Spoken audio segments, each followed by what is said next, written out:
अंगणवाडी सेविकांना 15,000 रुपये आणि मदतनीसांना 8,500 रुपये मानधन देण्याची घोषणा केली होती। त्याची पूर्तता करावी या मागणीसाठी अंगणवाडी सेविकांनी जिल्हाधिकारी कार्यालयावर मोर्चा काढून आंदोलन केले। महावीर गार्डन येथून हा भव्य मोर्चा कोल्हापूर जिल्हाधिकारी कार्यालयावर आला। मानधन आमच्या हक्काचे नाही कुणाच्या बापाचे, या सरकारचे करायचे काय, खाली डोके वर पाय अशा जोरदार घोषणा देण्यात आल्या।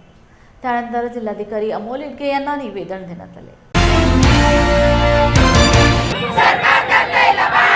आता या सरकारचं करायचं काय, खाली डोकं वर पाय।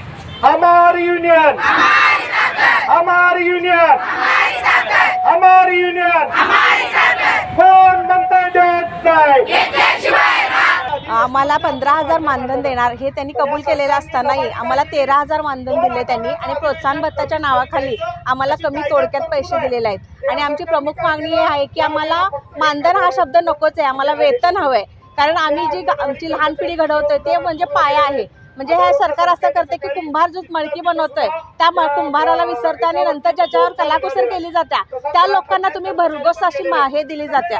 पण आमच्यासारख्या जी हातात त्यांचे जे भवितव्य आहे, देशाचं भवितव्य ज्या घडवत आहे आम्ही त्या लोकांना तुम्ही म्हणजे निरुत्तर करत आहे। मानधन या नावाखाली तुम्ही त्यांचं मानहानी केल्यासारखा प्रकार आहे। त्यामुळे आम्हाला वेतन हे मिळालंच पाहिजे, ही आमची मेन मागणी आहे।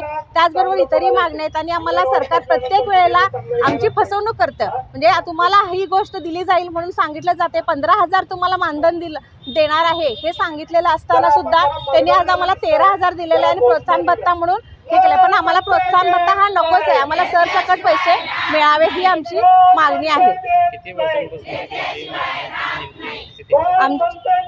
बरेच वर्ष झालं आमची मागणी आहे, सुरुवातीपासून किमान वेतन हे आम्हाला मिळावं ही आमची पहिल्यापासून आमची मागणी आहे आणि ती आमच्या हक्काची आहे आणि ती मिळावीच। आणि पेन्शन प्रतिभा उमेश कांबळे।